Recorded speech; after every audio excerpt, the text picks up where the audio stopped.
Before we dive right in, though, you need to be aware that there are some downsides and risks involved with smoothies. Now, smoothies can do a world of good, and throughout the rest of this video series, you'll be learning the ingredients, techniques, and tricks to enjoying some seriously healthy and tasty juices. But unfortunately, as with any health trend, there are also those on the web who are pushing false information and generally causing harm to the good name of smoothies. The first thing to be aware of is the idea of juice fasting. Here, people will use smoothies as a meal replacement and will only survive on juice for a period of days or weeks. They claim this is a great way to detox the body and remove toxins, amongst other things, as well as being a good way to jumpstart your fat loss. Now, this is not a good idea. As far as detoxing goes, what's important to keep in mind is that this is another arbitrary term that doesn't really have any meaning. There is no scientific proof that we need to detox in any way or that we have a build-up of toxins. The truth is our body has its own system of detoxification, and this works just fine without our help. Your body will have no difficulty in removing toxins over time, and they're not likely to build up or increase in number anyway.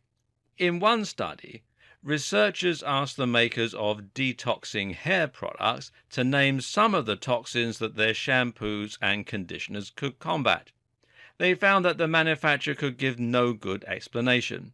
We like the notion of detoxing because it seems to make intuitive sense, but in reality, this is actually just a waste of time.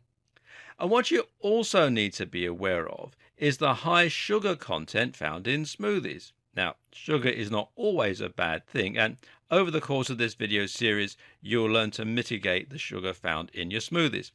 However, when you remove the food from your diet, you remove the buffer to protect you from the sugar and the acidity in your smoothies. This can result in some serious damage to your health, and a diet consisting purely of smoothies is likely to damage the stomach lining and, more importantly, the teeth. I actually know someone who tried a smoothie fast, despite my protestations, and they ended up eroding all of the enamel from their teeth. They had to go to the dentist and lost 2 teeth after just 1 week, so think long and hard before you jump on board any juice fasts or other trends. The last thing to think about is whether or not a diet is sustainable. If you're going to kickstart a diet by using an extreme fast, then you'll be putting your body through hell only to return to a normal type of eating. That means your weight will simply return to what it was before the fast and you won't have benefited. Moreover, when you fast for this long, you actually increase your likelihood of storing fat. Numerous processes in the body ensure this, but one key example is that your body will produce a lot of cortisol as a response to low blood sugar. This cortisol encourages lipogenesis, the creation of new fat stores. And it also destroys the muscle via the release of myostatin, which makes you less metabolically active. It depletes testosterone significantly too, which further slows down your metabolism. But you're getting sugar, right? From all that fruit. Yes, but only simple sugar. Fruits absorb very quickly into the bloodstream, and that means you're going to be getting 3 massive spikes of energy throughout the day and nothing more. Now, this is not good for your insulin sensitivity, and it means you're highly likely to store all that sugar as fat. So, in short, avoid juice fasts and smoothie cleanses. Instead, focus on adding smoothies to your diet. Smoothies do a ton of good, but, as we've learned, they also carry a few risks with them. If you're now concerned at the potential damage that the sugar in smoothies can do, it might have put you off the idea of adding smoothies to your diet. But don't worry.